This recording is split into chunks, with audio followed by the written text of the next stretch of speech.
Welcome to Grewal tutorial. Today's topic is the power of teamwork. Speech for the assembly. Once there was a little ant named Annie. She was always busy collecting food for the ant colony.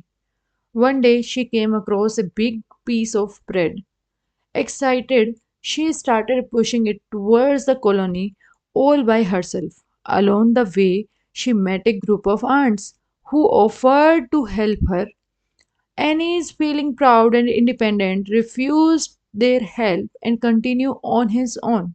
But as she struggled to move the bread, she realized that teamwork would make the task much easier. She humbly accepted the help of the other ants. Together, they successfully brought the bread to the colony. Moral of this story: the teamwork and the cooperation can lead to the great success than trying to do everything alone. Thank you.